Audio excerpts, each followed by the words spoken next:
Bien le bonjour messieurs, dames. Nouvelle émission aujourd'hui, un nouveau guest hebdo que vous aimez tant et que j'apprécie également cette fois avec un des plus grands, un des plus majestueux. Bien entendu, je suis avec, comme d'habitude, mon ami Joe, mais aussi avec Capet. Comment tu vas, Capet, aujourd'hui? Écoute, ça fait plaisir. C'est très rare que je me fasse inviter, donc c'est moi qui mets les pieds sous la table aujourd'hui. Ça fait plaisir. Écoutez, très cool, surtout sur une émission qui va se concentrer sur des fondamentaux. Mm, Permettez-moi de relayer sur mes réseaux tout ça. avec Avec plaisir. grand plaisir. Hop. Vous avez Donc été, pour tous j'imagine? ceux, je vais aller tweeter. Moi, c'est Il déjà y a fait. le stream qui normalement est live. Tac, Allez. tu pourras aller RT. Euh, donc pour ceux qui te connaisseraient pas par chance ou par miracle, je rappelle que tu es un OG crypto depuis maintenant plusieurs années, fondateur du média Coin Academy sur lesquels vous voyez ma trogne de temps en temps quand on fait des vidéos fondamentales, un site internet bien rempli que je peux d'ailleurs remontrer aux gens si jamais ils se perdent en chemin. Hop, tac, Coin Academy, sur lesquels vous Et, avez des tas d'articles différents. Hop, et on a hop. du Fonda qui arrive justement. On a Paradex qui arrive. On Ok. a Maple, on a Lighter qui devrait arriver. Moi, j'avance sur Mhm. Espresso System et j'aimerais Mhm. m'avancer aussi sur Fogo Chain et d'autres pour réenvoyer un petit peu de fonda, aussi bien sur le sujet club dont on va parler aujourd'hui, mais aussi sur la partie infra avec, on va dire, un focus sur les infras un peu Web 2.5. Je pense qu'on va aussi pouvoir en parler puisque des infras ultra performantes, c'est bien. Mais nous, ce qui va nous intéresser surtout, c'est la latence minimale. Et pour avoir des niveaux de latence minimale, il va falloir tricher un petit peu avec de la Mm. colocalisation souvent. Donc voilà, ça va m'intéresser de pouvoir couvrir tout ça. Exactement, plein de belles choses. Vous avez aussi des formations sur le site d'ailleurs, des formations qui sont gratuites pour tout apprendre. Hop, je vous mets ça dans les liens respectifs. Et écoutez, on va Ah, pouvoir attaquer en parlant hop, de Joe qui a perdu la j'ai cam. ma cam KFF. Attends, je reviens. Vas-y, Pas de je t'en problème. prie. Tac, donc on va pouvoir parler de fondamental, de tout ce que on regarde en ce moment. On parlait de plein de choses là. C'est vrai qu'en termes de, alors même si les prix suivent pas et que le marché est ce qu'il est, on va pas se mentir. En termes de fonda, on est quand même vachement bien garni, mine de rien. On Ouais. a plein de choses qui pop, alors des choses intéressantes, des choses moins intéressantes, etc. Mais des choses qui promettent, en tout cas sur le papier, une meilleure UX. Qu'est-ce que toi tu regardes le plus en ce moment là dans les choses Ouais. voilà, qui t'intéressent? Bah écoute, je me suis noté quelques projets. Donc évidemment Hyperliquid que je regarde pas assez, il faudrait sur la partie Hyper-EVM parce que je pense qu'il y a encore des choses à manger. Sinon, on va dire sur du club infra, j'ai noté Paradex, la chain sur Starknet, qui risque de faire beaucoup de bruit justement pour surfer un peu sur le buzz Mm. Hyperliquid déjà d'une part, mais aussi sur les nouveautés liées à Starknet d'autre part. Je pense qu'il va y avoir de l'interopérabilité via IBC et via d'autres solutions comme Hyperlane, etc. très rapidement. D'ailleurs, j'ai vu un tweet de Carnot qui n'a pas été très expressif, mais je m'attends peut-être à un bridge base Starknet qui devrait faciliter les choses. Paradex qui va aussi ajouter un marché spot. Donc ça va être sympa d'avoir un petit peu de concurrence d'Hyperliquid. Après, au niveau ultra performant, je commence à regarder MegaETH et Rise Chain. Voilà, je dis Mhm. bien les Mhm. deux parce que c'est des approches différentes. Mais ce qui va être important, c'est les applications par-dessus. Donc MegaETH, on a GTE, j'ai pas eu l'occasion de tester en surcouche. Et Rise Mm. Chain, tu as NitroDex, je crois. Je sais pas Ouais. trop ce que ça va donner, mais Ça a pas l'air fou, en hein, tout cas, les Nitrodex. performances devraient être là. Ouais. En fait, c'est ça le problème, c'est que ils essaient de sortir vite quelque chose histoire d'avoir quelque C'est chose. ça. Tu peux pas inventer une expertise, tu vois. Mais tu parlais de colocalisation tout à l'heure, et tu sais, Rise, il surfe un peu sur le fait d'être plus rapide que MegaTH. Et en fait, c'est pareil, c'est juste une question de localisation de où est le séquenceur. Ouais, tout à Et fait. c'est dommage d'aller. Sauf que bon, à 5 millisecondes près, je pense que tu vois pas grand chose, quoi. Hmm. Mais sinon, c'est stylé, hein. C'est base, quoi. Ouais, on va voir. Ouais, De toute façon, une infra sans appli en surcouche, ça vaut que de chi. Donc c'est ça, Mm. voilà. exactement. Après, je suis quand même curieux par rapport à Monad. Ouais, Curieux pareil. sur l'aspect communautaire, mais côté performance, j'ai peur que ce soit un peu lent. puisque je crois on est sur des blocs d'une demi-seconde, mais avec une finalité d'une seconde, un truc comme ça. C'est Donc une ça reste seconde quand même. même lent. C'est une seconde Block même, time. ok. Une seconde. Et bon, c'est EVM, donc c'est pas mal, tu vois, mais c'est quand même très lent. Et le truc, c'est que si on habitue aux gens à des infrastructures hybrides ou du full on-chain comme Liquid, mais avec des latences de l'ordre de quelques dizaines de millisecondes, à repasser sur des systèmes lents, entre parenthèses, t'en vois pas l'intérêt, à part si vraiment ils arrivent à avoir un effet d'aura de ouf, ce qui pourrait arriver, hein. C'est parfaitement possible. Et c'est notamment Donc un des mitigé. problèmes de Hyperliquid en tant que tel, c'est que quand tu utilises Hyperliquid, le DEX, enfin le club, moi j'adore, hein, c'est pas le problème, tu passes sur l'Hyper EVM, oh là là mon dieu, c'est une, Ouais. je vais pas en dire que c'est une catastrophe, mais le delta entre les deux est horrible, le block time est super long, tu veux faire des transactions, c'est super long. Alors oui, ils bossent dessus, etc. Et là, j'ai vu dans les dernières annonces d'Hyperliquid d'ailleurs, que le prochain truc qui va venir, c'est la liaison entre l'Hypercore et l'Hyper EVM. J'ai essayé de retrouver ça, c'est dans les dernières annonces. Précompile, un truc comme ça, là. Ouais, c'est ça, les précompiles. Alors, ils ont changé le nom, ça s'appelle plus les précompiles, mais c'est exactement ça. Hop, j'ai retrouvé sur le Discord d'Hyperliquid, il me semble. C'est dans les dernières annonces. Voilà, ça. Ils ont appelé ça Core Writer maintenant, D'accord. qui permettra de faire la liaison entre les deux. Donc, ça va être cool. Et j'espère que la prochaine step qui viendra, ce sera justement de passer à une amélioration de l'Hyper-EVM, parce que l'Hyper-EVM, c'est vraiment le point noir. Alors pour le moment, les gens, ils s'en fichent pas trop, parce qu'ils y vont pour farmer, donc ils sont en mode, bon, on sait que c'est de l'alpha et que ça va s'améliorer, mais ça serait cool qu'ils avancent quand même là-dessus, on va pas se mentir. C'est clair. Puis il n'y a pas trop d'applications banger encore là-bas. Il y en a qui bougent, mais c'est toujours des applications qui viennent. Mais Non, des mais il natives, n'y en aura pas. Il n'y en aura pas. Ce Mais je sera pense pas non l'habitude de ce qu'on... Enfin, s'ils arrivent à avoir une bête d'infra, pourquoi pas, mais tu vois, là, aujourd'hui, c'est juste des sensus qui arrivent et qui font juste ce qu'on a l'habitude de voir ailleurs. Mais Ah, je avec suis le pas narratif Tu vas te hype. créer des problèmes. Tu dis les termes, mais tu vas te créer des problèmes. Parce que là, on a Bah, beaucoup de hype maxi maintenant en France. c'est- il y a quand même des Mais t'as trucs raison. sympas. En fait, vrai. si t'as un builder EVM, pourquoi tirer sur Hyperliquid, enfin Hyper EVM, et pas MegaTH par exemple, tu vois? Moi, c'est vrai que si j'étais builder, je me verrais beaucoup plus aller là-bas. Pour pouvoir avoir l'aspect communautaire, hein, clairement. Ouais. Ouais, et puis la hype qu'il y a en ce moment, mais du coup, t'es plus un builder court moyen terme. Mais si tu vois sur du long terme, je pense que t'es quand même mieux sur MegaTH. Je vois je des sais applications pas. plus intéressantes là-bas. Ah ouais? Je sais Toi, pas. t'es pas très Tu bullish voulais dire... MegaTH, quoi. Non, c'est pas ça, c'est qu'en fait, mes GETH, je crois ce que je vois, tu vois, et que tant qu'on est en testnet, on fait ce qu'on veut en testnet, ça vaut rien. C'est sûr. Ça vaut rien du tout. Tu disais, Thomas, que t'étais pas d'accord, toi, par rapport à Hyper-VM. Ouais. Tu voyais des trucs Bah, sympas. genre, par exemple, je pense ça. Alors, c'est pareil, quand je dis c'est sympa, c'est pas révolutionnaire, mais des trucs comme Liminal. Alors, je dis ça parce que j'étais dessus et quelqu'un de la communauté m'a filé un code, donc j'ai pu déposer, etc.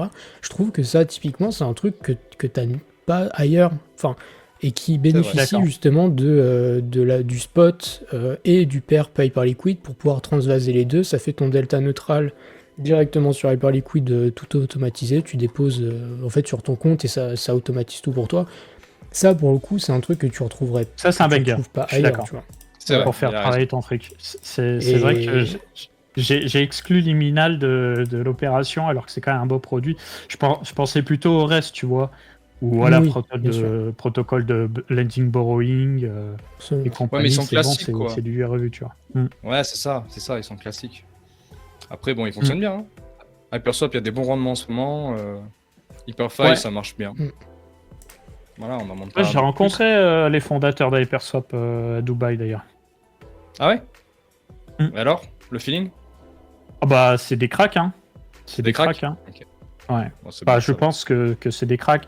Ils sont sérieux dans ce qu'ils font et puis ils sont là vraiment depuis le tout début. Ils ont eu la vision depuis le tout début, tu vois. Donc, on peut leur donner ça. Par contre, tu vois, ce qu'ils me disaient, mais c'est ce que j'entendais déjà de la bouche de Picsou, hein, c'est que quand t'es builder sur Hyperliquid, Hyperliquid te donne pas l'heure. Ah ouais, on s'y attendait un peu. Mais de toute façon, ils n'ont pas forcément de budget. Est-ce qu'ils ont même un budget en dehors de du coup des buybacks mais qu'ils peuvent pas utiliser pour le moment en tout cas? C'est juste que je pense qu'ils évitent du favoritisme. Alors ils en font un peu avec Unit, je sais pas à quel point ils sont proches, parce que c'est des potes, tu vois. Mais à part Unit, il n'y a pas. Ouais, c'est un peu un problème ça. Ok. Et tu vois, Benoît Gigny, en vrai, ça se cannibalise plus que ça innove. Est-ce que vous aurez un avis là-dessus? Moi, j'imagine qu'il parle de Quoi, justement du de coup? tous ces concurrents, Hyperf, etc., qui, grosso modo, avancent un peu dans le même sens. Euh, Est-ce Bah, que, c'est quelque vrai, part, c'est pas après, positif quand même pour l'écosystème, en vrai? ça a toujours été comme ça. En fait, Ouais. quand tu veux pas cannibaliser, bah, c'est juste que tu fais de l'open source et tu le fais du départ et tu dis à tout le monde servez-vous et puis basta. Mais souvent, ce qui se passe, c'est que d'abord, c'est closed source. Ils font un peu, ils tirent un peu la couverture vers eux, quels que soient les projets, et après ils open source. Voilà. Après, ça évite aussi des problèmes de sécurité, etc. De toute façon, tu le vois absolument partout. Et des conflits d'intérêts, il y en a partout. T'en as sur Ethereum, t'en as sur Cosmos à mort. Solana, je dirais moins, d'une certaine façon, puisqu'en fait, c'est assez centralisé dans la façon de pousser des choses. Mais c'est toujours la bonne vision, donc moi, vous connaissez mon avis sur Solana, de toute façon, hein, toujours très beau. Surtout en ce moment, j'aime beaucoup ce qui est fait. Mais moi, j'aimerais votre avis sur un player sur lequel j'aurais pas mis une pièce il y a un certain temps, mais sur lequel je pourrais retourner ma veste assez vite, c'est Fogo Chain. Fogo? Je connais Ouais, pas. Ah, de nom, je connais, mais j'ai pas Dig, quoi. ok. C'est quoi? J'avoue, Ça te parle, Aigri? bah, ça me parle Pas parce trop. qu'on en a parlé et je vois le concept. Après, très honnêtement, je vais m'arrêter à la enfin, au côté superficiel, quoi. Hmm. Ok, bah en fait, Fogo Chain, l'idée, c'est de se dire, bon, bah, on va mettre 21 validateurs. On va mettre. Déjà, les validateurs, ça va être des data centers et on va les positionner de manière stratégique à travers le monde. Donc, très probablement à Tokyo, puisque le cœur de notre écosystème, il est sur Tokyo. Après, on va en mettre en Europe, on va en mettre aux États-Unis, etc. Et l'idée, c'est qu'au niveau du consensus, tu as de la colocalisation. En gros, tu identifies ton utilisateur, où est-ce qu'il est, et tu vas le faire pointer sur justement le validateur le plus proche, de sorte à avoir des temps de réponse très bas. Alors, bullshit habituel, on te dit block time de 20 millisecondes. Je pense que ce sera plus entre 40 et 70, tu vois. Parce qu'à un moment donné, la vitesse de la lumière, tu peux pas, Ouais, tu peux pas tricher. D'ailleurs, tu vois, il disait 20 millisecondes sur le site, maintenant il parle de 75, là, c'est intéressant. Ah non, 20, non, il continue de Ouais, dire non, 20, c'est ok. 20, ouais. Non, mais il n'y aura jamais 20. Il y aura jamais 20. D'ailleurs, tu as un Dex Club qui s'appelle Valiant Trade par-dessus, qui parle déjà de 40 à 50. Donc, tu vois, la réalité, elle est Ok. plus dans ce sens-là. On voit qu'il y a ce nouveau projet-là qu'ils ont tweeté tout à l'heure qui va se rajouter aussi. En bref, c'est un Hyperliquid qui tourne sur la machine virtuelle de Solana avec le client Firedancer. Voilà. Ouais, mais pourquoi ce serait plus pertinent qu'un truc comme Bullet, par exemple? Bullet, Je connais pas. Bullet, c'est un club sur Solana, mais en network extension. Ah, Du coup, ils Bullet, sont ok, hyper ouais, rapides. non, mais c'est Bullet, encore ouais. une fois, c'est. Ouais, bien Ça sûr. y est. Pardon, l'accent saucisson. Mais en plus, ils ont déjà un token. C'était Zeta Market. Est-ce que tu te souviens de Zeta Market? Ouais, bien sûr. Et bien ben, sûr. c'est eux.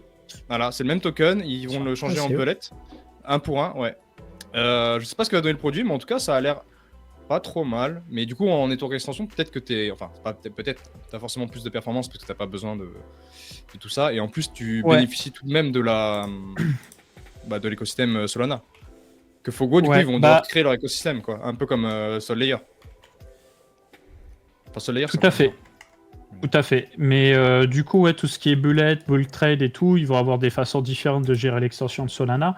En fait, la vraie question, c'est à quel point ils sont alignés avec Solana ou à quel point ils font leur truc de leur côté. Parce que faut voir ce que ça donne côté UX, côté liquidité, côté tokenomics. J'ai pas la réponse, je l'ai pas encore creusé suffisamment, mais ça fait partie des big players. Moi, celui qui m'a le plus marqué, mais pour le coup, il n'y a même pas de produit, hein, c'est juste du papier pour le moment, c'est Bulk Trade dont je t'avais parlé en tweet l'autre jour. Ouais. En gros, Bulk Trade que je maîtrise un petit peu plus, l'idée c'est de se dire, bon bah voilà, et, Solana ça tourne sur quoi actuellement? Ça tourne sur le client Agave principalement, et Jito qui est un fork d'Agave. Et un peu Frankendancer qui est aussi un fork d'Agave avec des briques de Firedancer. Bon bref, la base c'est Agave. Tout le monde, enfin la majorité tourne sur Jito pour la simple et bonne raison qu'un validateur a tout intérêt à prendre de la MEV, puisque par défaut, tu n'as pas de mempool sur Solana, mais Jito a introduit un système de mempool et donc la possibilité de faire de la MEV et donc de gratter des sous. Bah, l'idée de Bulk Trade, c'est de se dire, bon bah voilà, tu rajoutes un client en surcouche de Jito, pour faire passer des transactions qui outrepassent la logique de block time, de 400 millisecondes, etc. Et en fait, quand tu es une application où tu as besoin de faire passer des transactions à très très haute vitesse, de l'ordre de 20 à 30 millisecondes, tu vois, tu passes par ce réseau-là. Et comme ça, tu n'es plus limité par le temps de bloc de Solana. Et Solana en natif va aussi avancer dans ce sens-là à terme, puisque c'est pas un sujet que je maîtrise bien, mais tu as un truc qui s'appelle les shreds qui font que tu as des petits morceaux de blocs qui se font à la création d'un bloc et qu'on pourrait potentiellement avoir des temps de latence encore plus bas. Bon, bref. Pour revenir à Bulltrade, l'idée c'est qu'il y a un validateur au final. S'il le souhaite, il rajoute sur son validateur Bulltrade. Comme ça, tu fragmentes pas les liquidités avec les réseaux Solana. Ça est suffisamment décentralisé. Et ça permet d'apporter des revenus supplémentaires au validateur de Solana, puisque tu as une nouvelle utilité pour ça.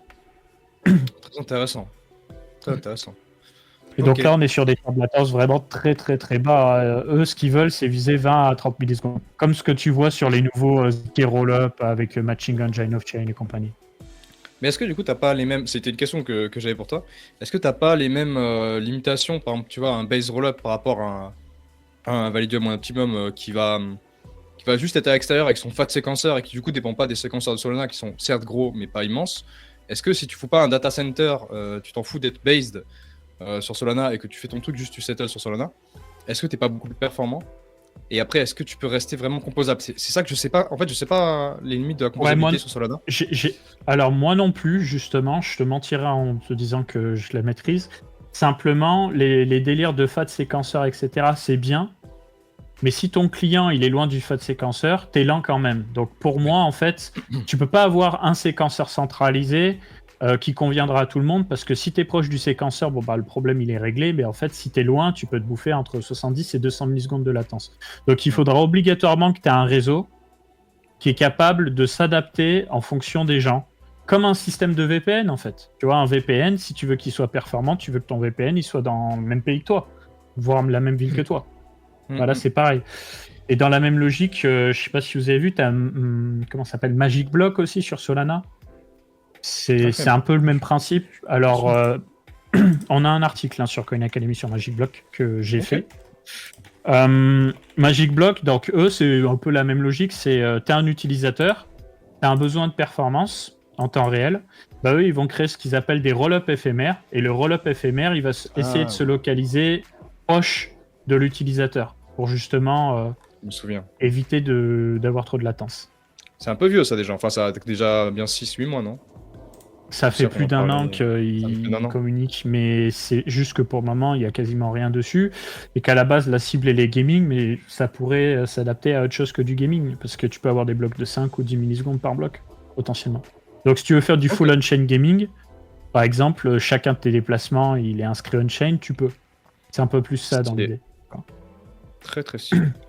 Donc en fait, tu as une application qui va pouvoir...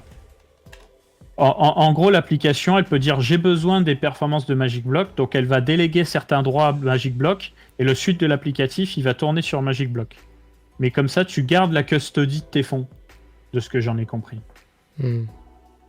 Intéressant. Franchement, c'est vraiment intéressant comment Solana, ils arrivent quand même à trouver des solutions, tu vois, pour rattraper justement tout ce qui est méga ETH, tout ça. Je pensais que quand méga ETH sortirait, Solana n'arriverait pas à compete. Et je suis assez choqué de voir que il y a beaucoup de solutions tout en restant composable. Après, il faut voir par rapport à la MIV, c'est toujours la question. Moi, c'est le truc qui m'inquiète. Mais et puis à l'exécution.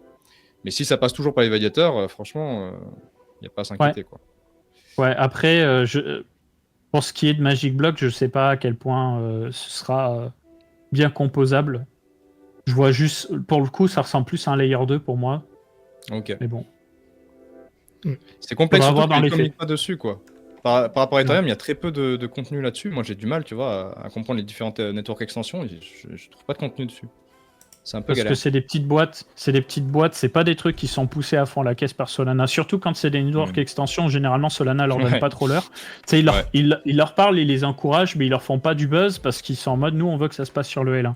Et justement, pour en revenir au L1 Solana, ce qu'il y a d'intéressant, c'est que là, si tu veux, tous les cracks d'Agave, ils sont en train de benchmark le client à longueur de temps pour réduire toutes les petites sources de latence liées au gossip, etc. Ça n'arrête pas. Et déjà, tu as Agave 2.3 qui va sortir d'ici fin juillet, je crois, qui va bien booster les performances. Leur objectif, en fait, c'est que tu as un block time qui soit très consistant. Parce que déjà, si tu vas sur Solana Compass, c'est un outil qui te permet de voir plein de trucs sur Solana. Tu peux voir qu'en fonction des différents validateurs, tu peux avoir des validateurs qui font des blocs toutes les 360 millisecondes et d'autres qui en font toutes les 600 millisecondes, tu vois. Donc, il faut essayer de comprendre pourquoi. Est-ce que c'est hardware, est-ce que c'est software ou autre, et essayer d'améliorer tout ça. Donc, ils sont en train de préparer ça. Dans le même temps, on a à peu près, je crois, 8% des validateurs qui tournent sur Frankendancer. Donc, voilà, c'est pas un consensus global, mais quand on dit il n'y a pas de Firedancer, si il y a, c'est juste que pour le moment, c'est pas ce qui tourne le plus. Et tout se prépare pour Alpenglow qui devra arriver d'ici la fin d'année ou début d'année prochaine. Et Alpenglow, je pense que ça va vraiment être incroyable. Ça, c'est incroyable. C'est clair. Pour ceux qui nous écoutent.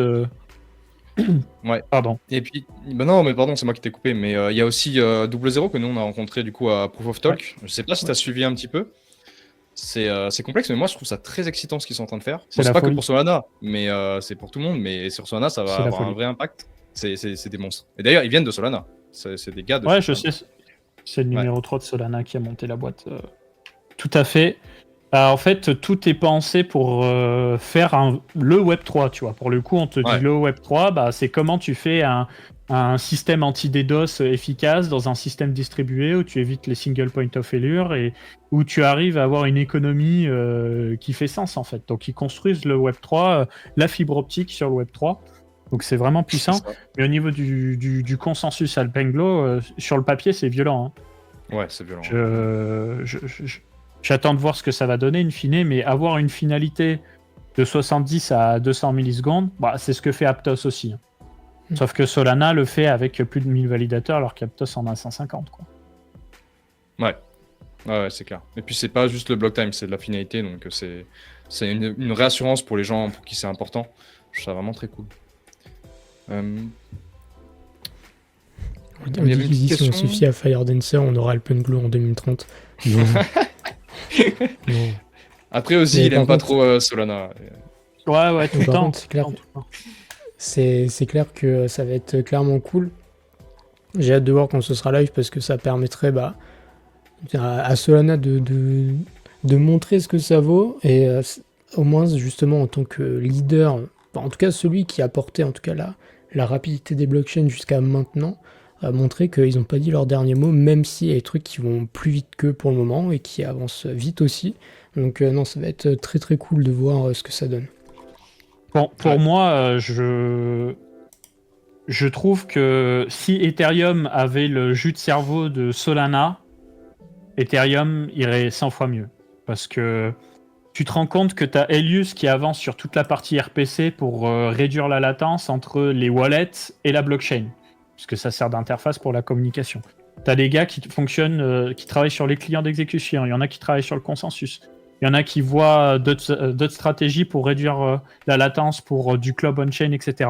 En fait, tu as tout qui avance de concert, et quand je lis ce qui se passe sur Solana, c'est tout de suite beaucoup plus clair que sur les autres écosystèmes, et le tout dans un système décentralisé. Et s'ils arrivent à horizon 3 ans à faire Alpenglow, plus un truc type bulk trade, plus séparer le consensus de l'exécution, ce qui veut dire que tu aurais des super validateurs avec du gros hardware et des petits validateurs pour la partie consensus, tu pourrais déjà avoir beaucoup plus de décentralisation. Et en fait, on pourra dire quoi de Solana? Ouais, t'as que 10 000 validateurs. C'est très bien 10 000 validateurs, tu vois. Aujourd'hui, t'en as 1000 et quelques. Et avec Alpenglow, on parle beaucoup des performances, mais le fait que tu auras plus à payer pour voter, ça va déjà améliorer la rentabilité des validateurs à fond sur Solana, tu vois. Ouais, après je pense que un edge qu'a Solana par rapport à un Ethereum aussi, c'est peut-être le côté très centralisé, très côté sur la fonda, bien entendu. Mais le fait que ce soit très représentatif aussi de l'Amérique, je pense que ça peut aussi pas mal aider sur les institutionnels américains qui vont débarquer. Alors pour le moment, ils vont sur Ethereum, mais peut-être si ça arrive. En fait, c'est très curieux de voir. Moi, je ne saurais pas te dire, tu vois, dans 5 ans, qui va dominer qui. Mais c'est très intéressant de voir les deux écosystèmes bouger de façon très différente en plus. Je suis très curieux de voir ça. Ouais. Bah moi aussi. En fait, Ethereum, parce qu'ils ont cette position dominante, de toute façon, ils vont pas mourir loin de là. Simplement, ça va être très lent. Parce que quand on nous parle du ZK is the endgame, ZK partout, etc., on n'en verra pas la couleur à fin 2026, début 2027, le real-time proving, tu vois. Donc d'ici là, en fait, les gens, quand ils vont vouloir faire de la shitcoinerie on-chain, ils la feront très probablement pas sur Ethereum. Et c'est un peu ça la lose à court moyen terme. Et que la shitcoinerie, elle va se passer sur Solana, sur Monad, sur MegaETH, etc. Ouais, voilà, DL2. Ouais, peut-être MegaETH, ouais, tu vois, j'ai cité MegaETH, mais... Il y a Abstract. Wow. Après, tu vois, on peut être bullish. Il y a Base aussi d'ailleurs. On peut être bullish L2 et moins Ethereum, en tout cas pour l'activité on-chain, quoi. Moi, je suis plus bullish justement sur les L2, mais encore une fois, quand je vois Solana avancer, c'est vrai que c'est assez dingue. Mais MegaETH, t'as que Base, hein. Ouais, il y a Base. Base qui a du buzz, hein. Il y a un peu Abstract, mais ils se prennent un peu des tollés en ce moment. Ouais, vite fait. Franchement, je leur donne même pas l'heure. Bah, c'est parce qu'il y a l'airdrop aussi. Hein. Faut avoir appris l'airdrop. C'est vrai qu'il n'y a pas grand chose. Par contre, Base c'est un banger. Hein. Enfin, je sais pas si t'as vu la news avec Aero. Et je trouve que c'est hallucinant. Bien sûr, parce que Coinbase, ils comprennent beaucoup de choses. Et Starknet, c'est terrifiant. Ils ont une tech de fou, mais ils sont tellement à l'ouest côté écosystème. Ah. D'ailleurs, je ferai une interview de Abdel demain pour se tenir au courant de ce qui se passe. Moi, je ne comprends pas comment, 1 an et demi après le mainnet, tu vas sur les DEX, il n'y a aucun choix, tu n'as pas de jetons ERC20 plus que ça, tu n'as rien à faire en fait. T'as rien. Alors, les protocoles sont bangers, hein. Les frais sont extrêmement bas, les slippages serrés, tout est optimisé, tu prends les Kubo et toute compagnie, c'est de la frappe, mais il n'y a pas de choix. Mais comme j'en ai discuté avec lui, pour moi, ils auraient dû juste être des ZKP providers, tu vois, juste provide des zero knowledge proof, parce que c'est ça qu'ils gèrent, c'est en ça qu'ils sont bons. Ils sont pas du tout bons dans le fait de créer une layer 2, développer un écosystème, être une communauté. Ça, c'est pas leur domaine. Et on était assez d'accord avec Appel là-dessus, mais... En fait, après, ils ont fait une erreur très simple. Désolé, je te coupe. Non, vas-y. Tu vois la Hyper-EVM, elle tape 7 transactions par seconde, bah ça suffit. Tu vois. Oui. Ça suffit. Et ils auraient dû nous sortir Kakarot, Zik EVM il y a longtemps, et ils l'ont pas fait parce qu'ils se sont dit ouais, ça va brider les performances, bah du coup ils sortent rien. Et en fait, bah ils sortent rien, bah il se passe rien, et donc ça part à la cave, naturellement. Et quand ils vont être prêts, parce qu'ils sont déjà, tu vois, ils ont Stuo, ils ont Kero Native, ils ont plein de trucs, techniquement ils sont prêts. Mais personne ne peut se bridger dessus, il n'y a pas de jetons dessus, il y a R. Alors ça va aller mieux là avec Paradex, ça va leur redonner un petit peu de buzz. Mais le truc c'est que je sais pas comment ils vont tirer la couverture sur eux à court moyen terme, parce qu'ils sont tellement déçus. Perf du token, airdrop, laisse tomber. Ouais, non, c'est pas beau à voir. Ils sont un peu enterrés. Mais en termes de tech, t'avais reçu Abdel, Joe, et vous avez parlé de plein de trucs, de leur vision, etc. Genre, il n'y a rien à dire, c'est des gens qui sont ultra intéressants à écouter. Mais c'est vrai qu'en termes d'écosystème, depuis l'année dernière, tu regardes les DApp, elles ont quasiment pas bougé, et c'est horrible. Non. C'est une catastrophe. Parce qu'ils sont dans leur coin. Ils sont isolés dans leur coin et qu'ils ont fait le choix de ni s'interfacer avec Cosmos, ni avec le VM, ni avec Solana. Et il y a tout qui va changer. Hein. Tu as ABC qui va arriver. Tu peux brancher des wallets de n'importe quel écosystème nativement aux applications parce qu'ils ont fait Starknet Rosetta et voilà. Mais juste, t'as pas de bridge, quoi. Enfin, pour bridger, c'est une galère. Il y avait juste à dépenser du fric pour avoir des partenariats stratégiques, Layer 0, Wormhole, Relay, Bridge et basta. C'est ça, c'est un truc que je comprends pas. C'est les premières critiques que je fais à certains écosystèmes. Genre, tu te lances, t'as pas de bridge, t'as peut-être un bridge natif qui pue la merde, qui est lent et qui marche une fois sur deux. Genre, vraiment, le focus, ça devrait être les bridges. Parce que si t'as pas de porte d'entrée, évidemment que personne rentre. C'est hallucinant de voir ça. Hein. Enfin, complètement. C'est pareil pour l'Ephium, tout ça. Je comprends pas. T'as des tas de layers indifférents. Ouais, c'est assez triste. Hein. Ouais. Mais tu devrais avoir Hyperlane sous peu là, parce que je comprends. Ah, ok. Paperlane, Bah, c'est attention, imminent. c'est permissionless, donc Hmm. ils peuvent le faire de même, normalement. Parce que j'ai vu deux communications. J'ai vu une communication de Paradex qui dit que ça va arriver. Et j'ai trouvé un petit compte Twitter qui fouille les repos GitHub qui parle d'intégration Cosmos et Starknet aussi. Donc normalement, ça devrait arriver de façon imminente.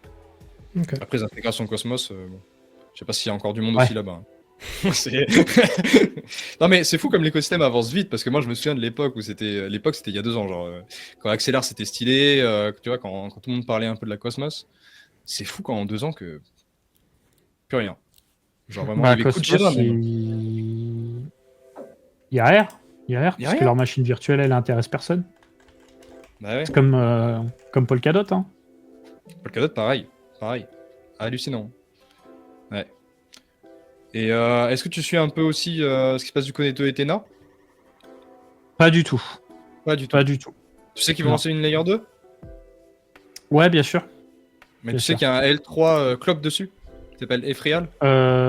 Non, ça, j'ai pas vu. Ah J'ai bah pas voilà, vu. je te le J'ai un collègue Et ils qui vont- va lancer un autre projet sur Ethena, dont je tairai le nom, mais ouais, Ah il y ouais a des trucs qui arrivent sur Ethena, ouais. T'en dis pas assez là. T'as trop dit, pas assez. Ouais, je peux pas. Ouais, je suis désolé, je peux pas. Mais en tout cas, oui, il y a Ah, des c'est trucs stylé ou sympas. Son De quoi projet il est stylé? Son projet il est stylé? Ça va, Ah. ça va. Ah d'accord, ok. Voilà. Ok. Mais ça a l'air En assez tout- sexy en parce que tout je crois qu'il y cas, a AV, il y a Maple dessus, il y a tous les gros. Ouais. Bah ouais, ils ont fait un beau produit, Ethena, clairement. Hein. Mm. Après, est-ce qu'ils vont réussir à construire un écosystème par-dessus? Je sais pas.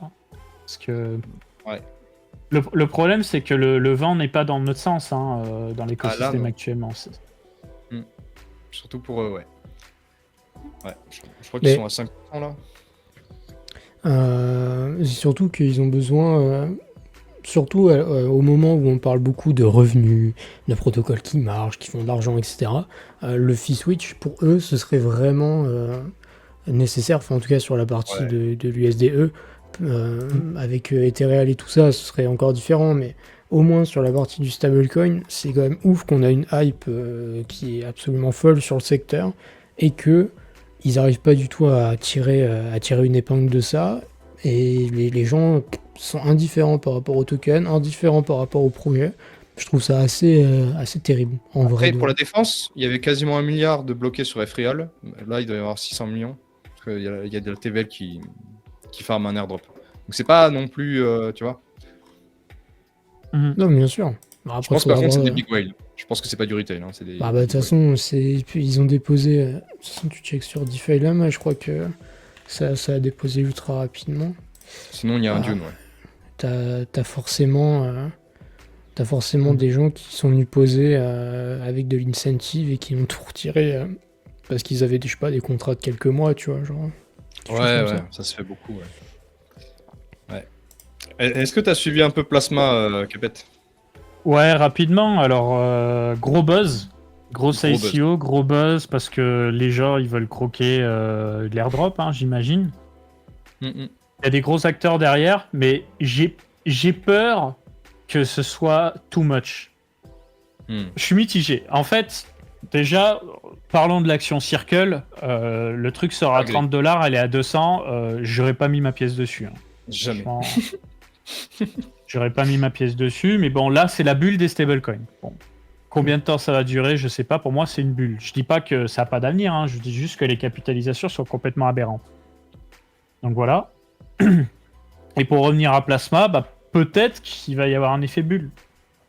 Parce que c'est une ICO poussée par Kobe, parce qu'il y a des gros acteurs derrière, parce que Tether et compagnie.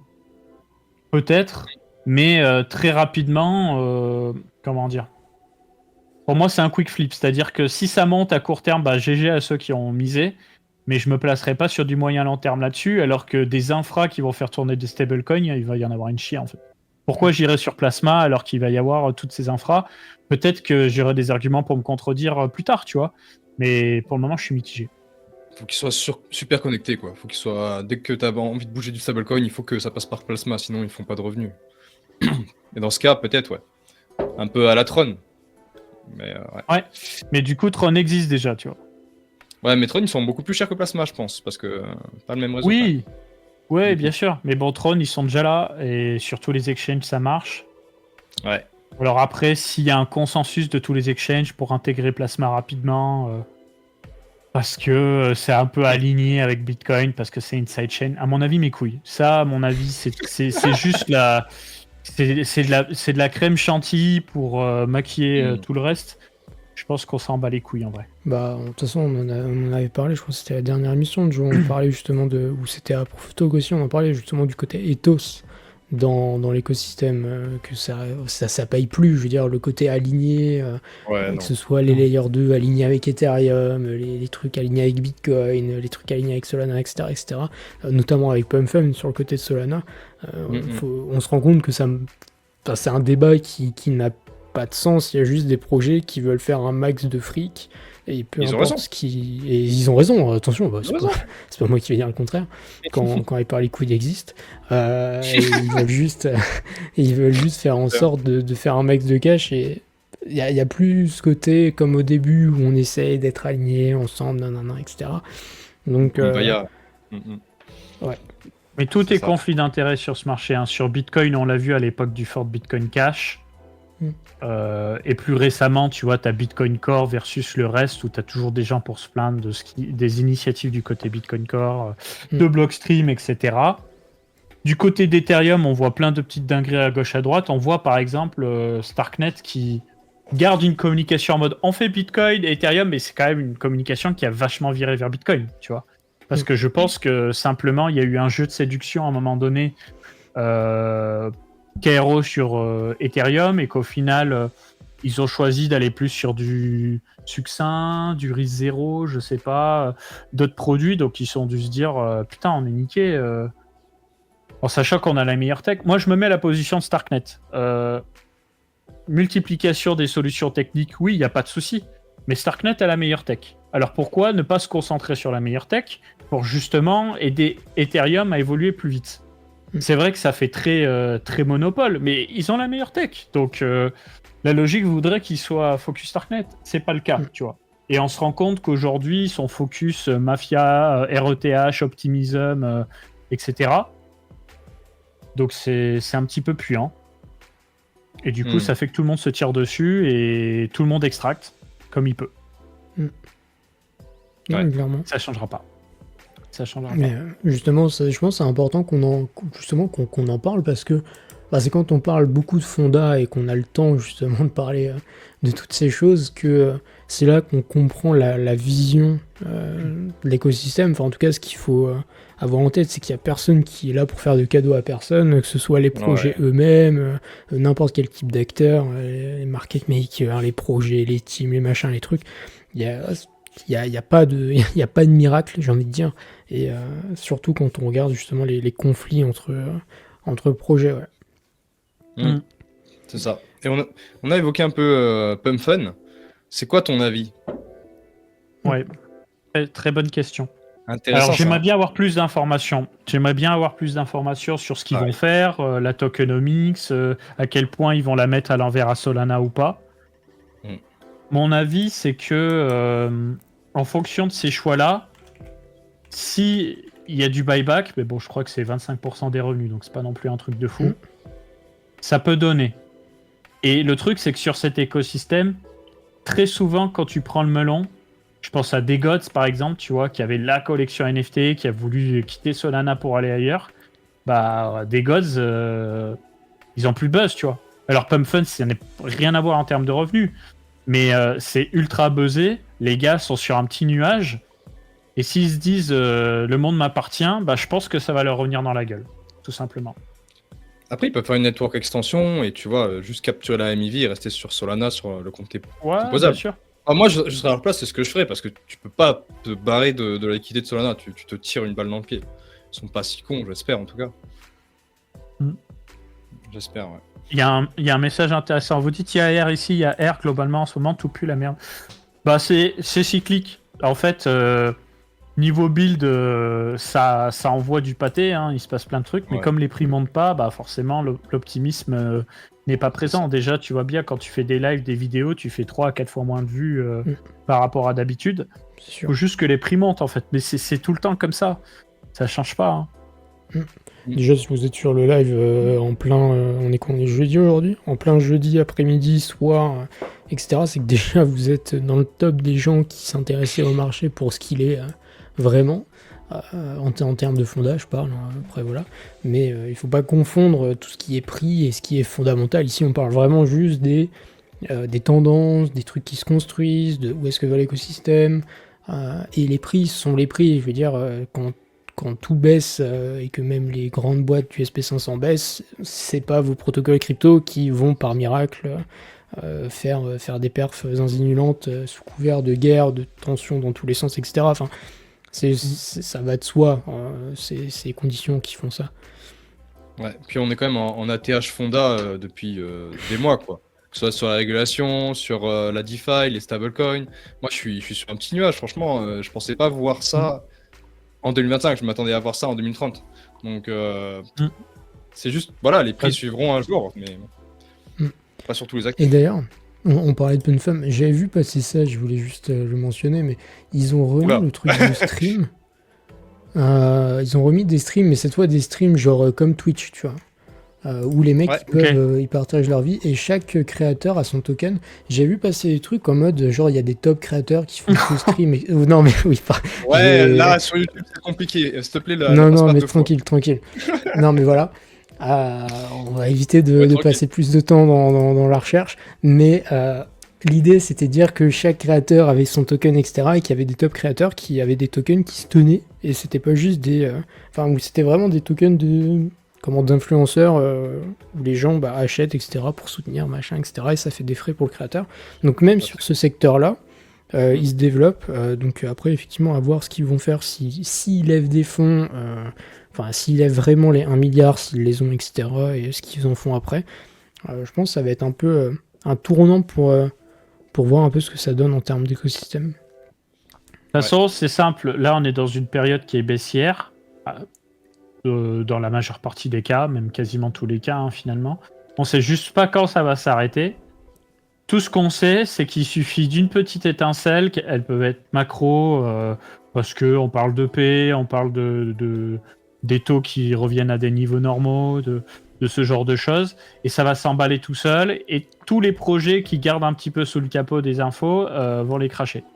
Par contre, le sujet qui est intéressant, c'est qu'est-ce que ça va donner en termes de valorisation? Parce qu'on a eu beaucoup de projets qui, comme d'hab, se sont survalorisés. Parce qu'en fait, les valorisations se suivent toutes les unes des autres. Et là, ça ne fait que fondre. Je pense à tous les L1, Plume, Pic et compagnie, qui étaient à plus d'1 milliard de valo et qui sont en train de fondre comme le sucre. Je suis le premier touché, les gars. Rassurez-vous, je me fais cabosser en ce moment. Et je peux rien faire à part me hedger. Mais c'est juste qu'on ne sait pas quelle valorisation mettre en face de tout ça, et du coup les gens se maximalisent Bitcoin comme à chaque fois que le reste baisse en fait. Ouais, mais quand tu regardes quand même ce qui perf, tu vois que ce qui perf c'est des trucs qui vont faire du revenu ou qui font beaucoup de revenus. Les L1 ils perfent pas parce que ils font pas de revenus et ça ils en feront probablement jamais. PumpFun ils font des putains de revenus même encore aujourd'hui, donc je pense vraiment pas que ça peut aller à la cave parce que t'as toujours c'est quand même un énorme matelas les revenus. Même s'ils redistribuent pas, même s'ils redistribuent que 25%, actuellement ils distribuent 14%, donc tu vois, c'est pas... Moi je pense que ça peut être des futurs géants et je vois aucune application qui a le pouvoir qu'a PumpFun. Vraiment, que ce soit l'argent, les connaissances, le PMF qui est juste zinzin, quoi. T'es en train de faire de l'argent sur le côté dégène des gens, c'est un truc qui est limité. Voilà. Mais est-ce que ça suivra aussi longtemps? Parce que tu vois, OpenSea c'était une machine à sous et aujourd'hui OpenSea ça pue la merde, tu vois. Oui, mais pourquoi ça pue la merde? Pareil. Parce qu'en fait, les gens spéculaient sur des NFT qui étaient illiquides, c'est trop chiant. Je sais pas si vous vendez souvent des NFT, mais c'est super chiant. Quand on est arrivé à des meme coins, c'est puant. Et les meme coins, c'est liquide, c'est trop bien. Tu vends ça, tac, tac. Donc je pense que c'est ça qui a tué les NFT en réalité, c'est juste que c'est trop illiquide. Oui, mais je veux dire, les gens à force de se faire essorer, etc., les gens finiront par comprendre, tu vois. Donc ton intérêt, c'est... après, c'est... Les gens, ils apprennent jamais. Non, mais il y a le fait de pas apprendre et il y a le fait que ça dure, tu vois. Il y avait déjà, en plus, le truc que notamment Lilian nous avait montré à Proof of Talk, des articles sur le fait que les volumes de Pump Fun étaient probablement faits par des wallets de la team, etc., que l'activité n'était pas totalement legit, etc. Donc, Tu as montré ça? Parce que moi, il m'a envoyé l'article, ça avait rien à voir. il y C'est pas ça. avait, je parlais pas que de cet article, hein, mais j'ai vu d'autres trucs qui sont repassés après, etc. Voilà. Non, parce que moi, ce qu'il m'a envoyé, c'est que tu avais des bundles dans les mêmes TX que la création des tokens. Donc, bon, ça, c'était connu, tu vois. Tu crées ton Oui, token non, dans mais ça, totalement. Mais je parle vraiment des volumes, des wallets, etc. Mais bref, voilà, autre sujet. Mais faudra voir ce que ça donne une fois que ce sera sorti. Est-ce que l'intérêt est toujours là? Et sachant que bon, les NFT, ça restait relativement liquide, hein. Je veux dire, quand c'était la folie des NFT, tu vendais ton NFT, ça s'achetait. Donc bon, en soi, c'est juste, oui, c'est plus simple d'avoir un même coin, mais le casino, je suis pas certain qu'il va durer très longtemps non plus, tu vois. Genre, Ouais, je suis pareil que toi. je suis plutôt Ça, confiant. Ouais. ça passera. Ouais, non, mais ça peut durer des mois. Hein, Ah oui, non, mais c'est à un c'est moment genre Moi, je pas pense de que ça demain. durera des années, hein, vraiment. Moi, après, Je sais mais pas. c'est ma take. Mais par contre, je pense, et c'est un bruit que j'entends beaucoup de gens, qu'il y a énormément de VC qui vont acheter à ce prix-là. Je pense que la smart money, là, actuellement, c'est. Ouais, après, elle cherche les revenus, tu vois, donc pour eux, c'est évident. Et je vois des gens C'est comme Ryan possible. Watkins, je sais pas si tu connais, mais des gens Ouais, vraiment bien sûr, intelligents. c'est Crassi. Voilà, c'est une crassie. Moi, c'est un gars que j'adore. Vraiment, il est très terre à terre.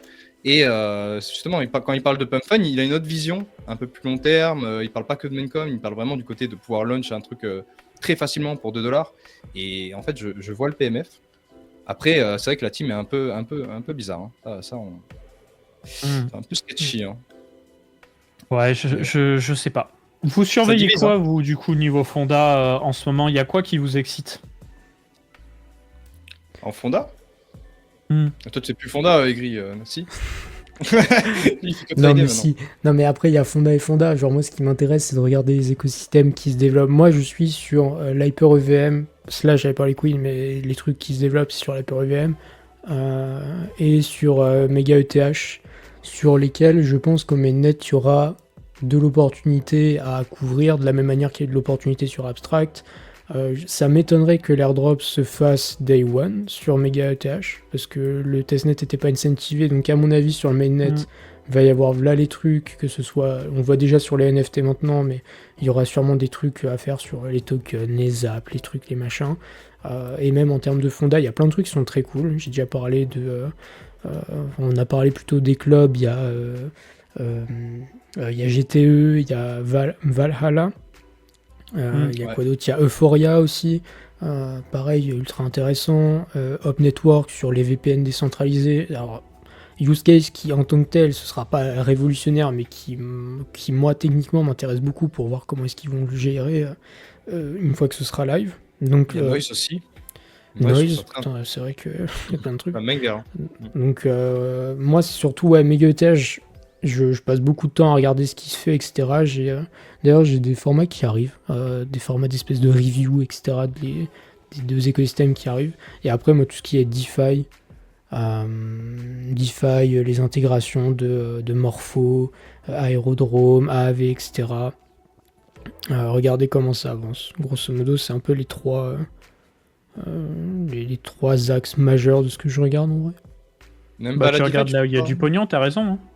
Bah en vrai c'est ça, c'est que en fait tu vois, c'est pas une surprise, j'ai déjà dit, mais j'ai passé genre 10 jours off, et en fait pendant ces 10 jours, j'ai enlevé genre je crois 50% de mes abonnements, et à chaque fois je tombais sur des trucs, c'était en mode des projets, des layers 1 qui promettent de faire ci, de faire ça, tu regardes le développement du projet, t'es là, t'as l'impression, ça fait 6 mois que tu suis le projet, il y a rien de plus, etc. Et j'étais en mode, en fait c'est simple, on passe trop de temps à regarder des trucs qui servent à rien. Enfin, en tout cas, je passais trop de temps à regarder des trucs qui servent à rien, etc. Je me ressens sur les trucs qui, en tout cas, me semblent plus inspirants et sur lesquels il y a de l'intérêt technique, enfin fondamental et peut-être spéculatif si les gens suivent le mouvement. Et maintenant, on verra aussi, il y a sûrement des trucs qui vont arriver. On a parlé plein de trucs en début d'émission, c'est évidemment des trucs que je vais regarder, mais que je vais pas creuser. Mais si je vois des gens qui en parlent, je vais m'y intéresser. Mais ouais, faut suivre l'argent, surtout dans un moment où, bon, sur les alts, il y a quoi? Il y a 4-5 runners, et c'est que des runners qui sont fondamentalement solides. Donc, bon, pas tellement envie de s'égarer ailleurs, quoi. Ouais. Vous regardez BitTensor ou pas? Bien sûr. Un petit peu, ouais. Ouais, moi je trouve ça sexy. Hein. Je vois beaucoup de gens, même dans le Web 2 et tout, qui commencent vraiment à s'y intéresser. Le subnet, ça commence à beaucoup bouger. Ça prendra son temps, mais moi je le vois comme un des futurs géants. Je sais pas ce que tu en penses. Ouais, je pense aussi. Moi, je maîtrise pas assez, mais par contre, en off, je fais de plus en plus d'IA. Avec ChatGPT, j'expérimente plein de trucs et j'automatise plein de trucs. C'est une folie. Vraiment, c'est une folie ce qu'on est capable de faire en donnant des screenshots, en donnant les bonnes indications. Je me suis même fait à faire du code CSS aujourd'hui pour, pour tourner des vidéos et enlever des trucs que j'aime pas dans l'interface de Coin Academy sans modifier le site Coin Academy, tu vois, juste en modifiant le CSS en front pour moi. Bon, bref. Donc, c'est rigolo. Je pense que pour l'IA, il y a des trucs à faire. Et pour revenir à la question du coup, Fonda, ce qui m'excite, j'avoue qu'en ce moment, c'est pas les trucs qui m'excitent le plus. Donc, pour rester quand même en phase avec le marché, parce que c'est mon métier, il faut avoir des choses à raconter. Et des fois, il faut gratter pour justement se passionner sur quelque chose. Je regarde du coup les Dex Club. Je me fais vraiment une cartographie de ce qui se passe. J'essaie de regarder tout ce qui se passe indépendamment. Je pense vraiment que Paradex peut avoir son petit buzz à court terme. Est-ce que ça restera à moyen terme, long terme? Je ne sais pas. Ça a l'air d'être des craquitos en tout cas. Ils savent faire parler d'eux. Et pour le reste, je suis un petit peu plus mitigé. Tu vois, Lighter aura un peu de buzz parce qu'ils n'ont pas de frais, qu'ils arrivent à avoir de la latence ultra basse apparemment. Mais est-ce que ça va tenir? Je ne sais pas. Et Faut voir. T'as pas vu mon article? Il y a peut-être certains que tu peux... Non, je crois pas. J'en ai fait un sur les clubs récemment. Et t'as plein de noms. Sur les clubs, oui. Sur les clubs. Ouais. Et il y a vraiment des trucs intéressants. Bon, il y en a, ça a l'air pourri à souhait, mais il y en a qui ont l'air vraiment intéressants. Genre celui sur Base, il pue du cul un peu. Mais, ouais, BSX, ouais. BSX, ouais. Et d'ailleurs, je me faisais la réflexion en off avant qu'on commence le stream sur le narratif IA en tant que tel. On a parlé de Tao et justement, je voulais rebondir là-dessus, mais en dehors de BitTensor, est-ce qu'il y a un seul projet qui a avancé, qui a proposé quelque chose d'innovant, etc., genre sur le secteur de l'IA? Il y a des trucs qui existent, je dis pas le contraire. Il y a notamment il y a Sahara qui a annoncé son TGE, mais voilà, c'est pas non plus zinzin. Et je me posais la question de savoir sur l'IA, est-ce qu'il y avait vraiment des trucs solides en fonda qui donnent envie? Et franchement, j'ai pas trouvé d'autres trucs que BitTensor. Et je trouve ça absolument terrifiant. C'est comme le Dépine. Le Dépine, pardon. Plus personne n'en parle, ça n'intéresse plus personne, quoi. Ouais. Mais le problème aussi, c'est que... Pardon, vas-y, Kabat. Non, juste, c'était pour dire que Dépine, c'est terrifiant. Ce qui se passe, c'est absolument terrifiant. Mais ils ont jamais fait de revenus aussi, c'est juste que ça y est, on s'en rend compte. Donc... Mais pour revenir à l'IA, le problème, c'est que tout ce qu'ils font, en fait, tu peux le faire sur un subnet sur BitTensor. Donc pourquoi est-ce que je serais pas plus excité par la couche de base que juste des services qui, en plus, pas sûr que ce soit... C'est sûr. Ouais. C'est quoi le nom de l'agrégateur de solutions dont j'avais parlé plusieurs fois? J'ai plus le nom. C'est l'agrégateur de GPU qui se branche à Ionet, Akash et compagnie. J'ai plus leur nom. C'est pas FR? Non. Putain, l'agrégateur, si tu l'avais fait avec l'émission avec Victor. Ouais, c'est ça. Ça me dit rien. Oh, c'est pas grave. Ah merde, j'ai plus de tête. Regardez l'émission avec Victor, si. Mais ça fait partie des trucs qui m'intéressent, ouais. Ah bah si tu retrouves le nom. Ah putain, merde. Je cherche. Je vais le trouver, t'inquiète. Vas-y, je t'en prie. Je vous laisse meubler. Non, d'accord. Que dire? On en était où? Ah oui, on a parlé de tout ça. Il y a aussi un sujet moi qui m'intéresse beaucoup en ce moment, c'est la DeFi. Il y a Euler qui monte en puissance, t'as Fluid qui monte en puissance, t'as Morpho qui monte en puissance, t'as Aero qui monte en puissance, et je suis en train de me dire, vu la gueule en plus d'Uniswap, c'est vraiment des trucs qui en plus qui sont pas forcément pricés, alors ça dépend comment tu le prices, mais là c'est des trucs Prime Intellect. Ouais, ah bah oui. Ouais. Prime Intellect. Côté DeFi, excuse-moi, côté DeFi, c'est là où je pêche le plus, mais je pense que c'est là qu'il faut regarder en vrai. Ouais, là tout de suite. Des fluides, Maple et tout, c'est là qu'il faut regarder pour essayer de voir qui tire son épingle du jeu. Avec bien sûr AAV qui reste au cœur du truc, Morpho qui fait son petit chemin, hein, évidemment. Ouais. Et c'est là qu'il faut regarder. Ils sont forts. Hein. Ouais, Euler qui est en ATH aussi. Ouais, c'est intéressant. C'est carrément intéressant. Euler, c'est quoi? Pareil, du borrowing, lending borrowing. On les a eu hier en interview, avant-hier. Qui avait vécu la mort en 2023. Oui, c'est vrai. Où il s'était fait hack. Et C'était incroyable. je connaissais le protocole. Tiens, je te montre sur Diffie à la main, mais je connaissais le protocole en fait quand il s'est fait hack. Et vraiment plus personne donnait l'heure, quoi. Ils avaient perdu plusieurs centaines de 100 millions, tu on a vois. Ouais, c'est ça. Et jusqu'à fin 2024, absolument rien. Et depuis 2025, là, c'est la folie furieuse. Ils ont fait x10 sur la TVL. Quasiment. Donc. Ah, c'est puissant, hein. Non, mais ouais, puis genre, Ouais. je suis revenu sur l'application. Mince, je crois que j'aurais pu cliquer Et directement. ils ont un DEX aussi, hein. Un peu comme Fluid. Mm. Ils font lending borrowing et ils ont un DEX de leur swap. Et je suis revenu sur l'application et ils ont vraiment Ouais, ils ont des yields intéressants, un produit intéressant et Ils c'est sont de la partout compétition. Ouais. Ils sont sur 20 chaînes C'est différentes. quoi Veda? Je connais Veda. de nom, mais Voilà. 3,5 milliards. j'ai vu passer aussi sur des Filama. Je me suis dit, c'est quoi ça? Je sais pas ce que c'est. J'ai pas la ref. DeFi Vol Platform enabling crypto application and ICH issuance protocol to build consumer grade chain yield product. Ok, ouais. À chaque fois, c'est vraiment un truc, j'arrive pas à me forcer, hein, la DeFi, ça m'intéresse. Toi, t'es infra, toi. Ah. Ouais, moi aussi, un peu. Ouais. Ah oui, c'est vrai que dans le chat on dit Nous Research. Alors Plurali, je connais pas. Ah oui, nous, ça, C'est vrai ouais. qu'il y a Nous. Ah ouais, Mais, nous. Vous expliquez, Nous, ça, Nous? Oh là, je Alors, crois qu'on n'a pas trop de détails ici. franchement, je m'y risquerais pas. Je sais que Victor a une vidéo sur le sujet. Ouais. D'accord. Si- Ouais. alors, je Mais vais ils mettre sont le big. lien. Je sais que c'est intéressant. News. Mais est-ce que tu vois l'IA sur X, Gods et Satan, là? Tu vois, Capette? Bah, c'est eux derrière. Ok. C'est vraiment Ok. des giga de Chad. La News vidéo a Research. 8 mois, mais ça devrait donner une idée générale. Vous mettez à jour après. Je regarderai ça. Tac, je Faut te pas mets que ça le aille. lien. Pas notre- Tac, ici. Je crois que Oui, Messari, ils sont ils ont fait un peut-être rapport récent sur l'IA, non? Aucune idée. Ah, je je sais le lis plus, pas trop, sur mais ça Messari. arrive. Parce que je me suis noté des petits trucs à lire justement pour les prochaines émissions.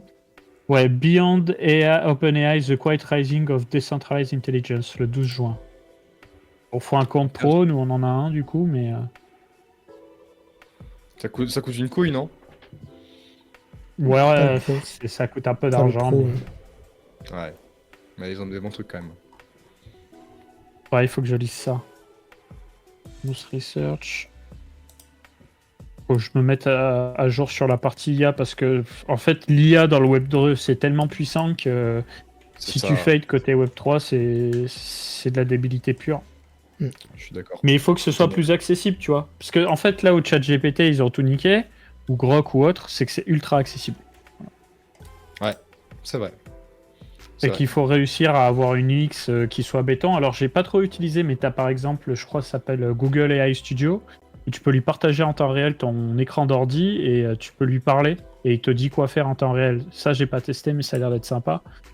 Mais clairement, il faut que tu aies ton copilote, tu vois. On parle des agents, moi j'aime mieux le mot copilote. Il faut que ce soit ton ami virtuel, en fait, et que tu puisses lui poser des questions et qu'il te débloque rapidement pour faire du graphisme, du montage vidéo, pour faire toutes sortes de choses.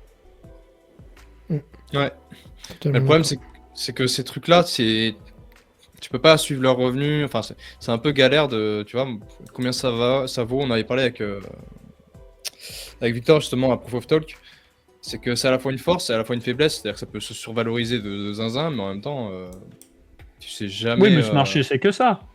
Le marché, Oui, c'est que ça. c'est Regarde sûr. Virtual et i16z, c'est aller vite. Hein. Après, Virtual, ça avait des mécanismes avec le token, tu vois. Ouais, 16Z, Ouais. ouais, c'est vrai. T'as raison. Ouais. Et Ouais, i16z, il y avait rien. gros, Il y avait ça rien. montait très fort. Ouais. Ça se buildait à mort et puis c'est parti parce que Oui, hein. il y a eu du drama et que les gens sont passés à autre chose. C'est hallucinant. Et que quand tu penses Virtual, ils étaient au centre de tout quand même. C'est hallucinant de se dire que là, c'est finito. Et Virtual a réussi à survivre. Ouais. Et ils se portent bien avec le Genesis, là. Moi, je suis un peu tous les jours. Franchement, ils sont forts, hein. Y a pas à dire. Mais il n'y a que ça, du coup, au final, qui a su survivre avec BitTensor. Hein. Virtual, tu posais la question tout à l'heure. Ouais, c'est, Ah, on y a On y a. Ouais, c'est de l'IA vite fait, hein. C'est vraiment du pump fun-like. C'est que des Ouais. memecoins. Oui, mais ils ont mis Ouais, IA dans mais le bon. titre, donc c'est bizarre.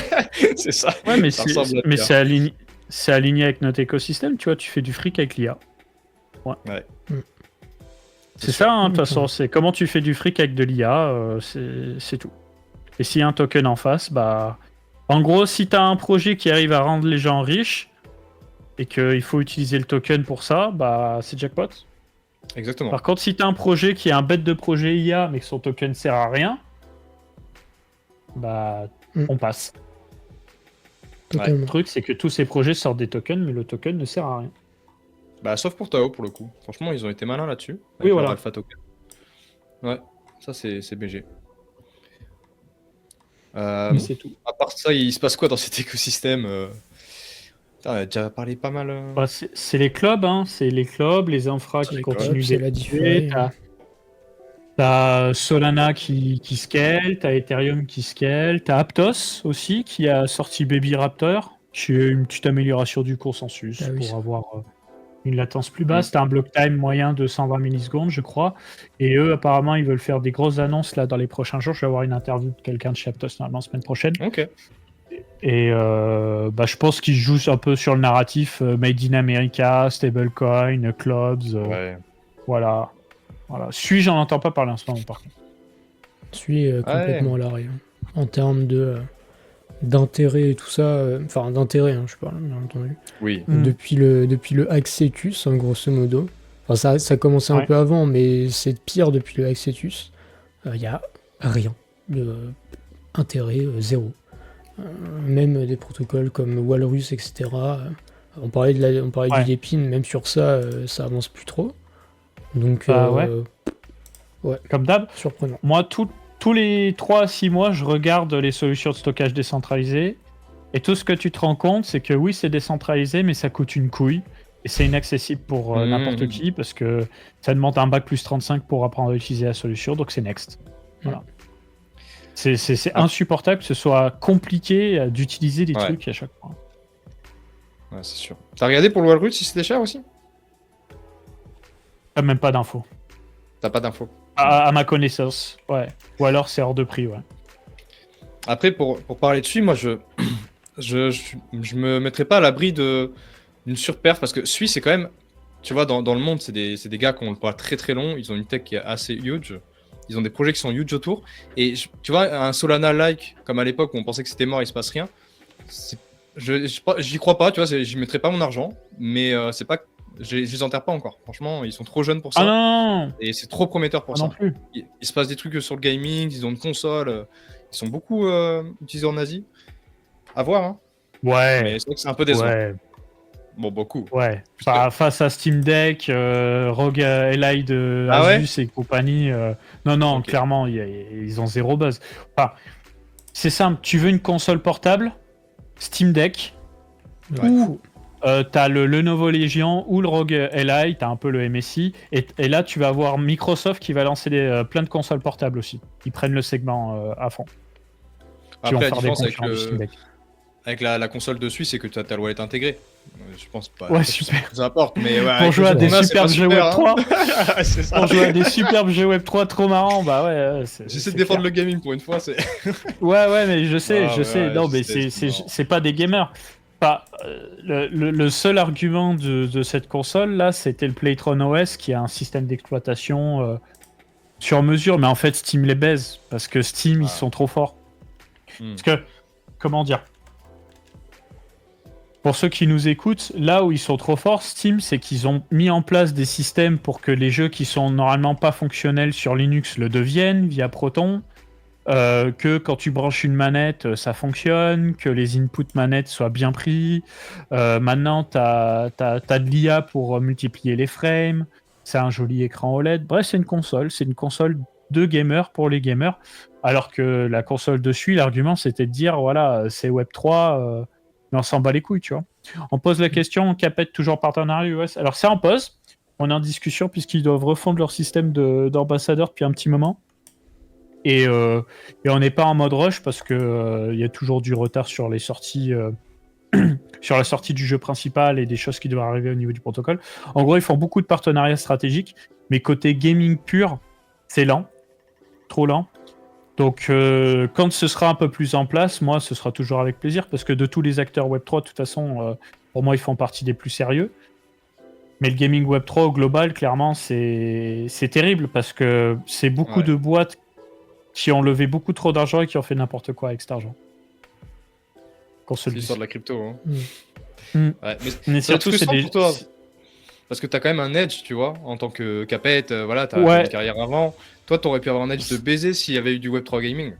C'est trop dommage. Ah bah, c'est ce que je voulais, mais c'est ce que voulait Ultra aussi, tu vois. Mais si t'as pas l'écosystème en face, y a pas. Alors moi, je t'ai parlé dans un autre live. Là, je commence à suivre des cours pour développer des jeux sur Unreal Engine. En ce moment, je suis à fond là-dessus. Bon, à coup de petites heures par-ci par-là, mais vraiment comprendre le moteur et tous les systèmes de plugins. Parce qu'aujourd'hui, le game, il est principalement sur Unreal Engine. C'est d'ailleurs un vrai problème parce qu'il y a une vraie centralisation, et bon, c'est comme ça.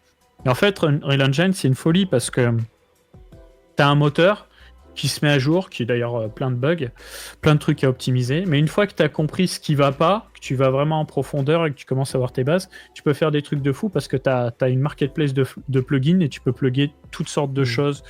Et là, avec les progrès en IA, ça permet vraiment de faire des trucs de dingue. Donc, j'avoue que entre Nvidia et les progrès en IA, le marché du jeu vidéo est en train de revivre, je trouve.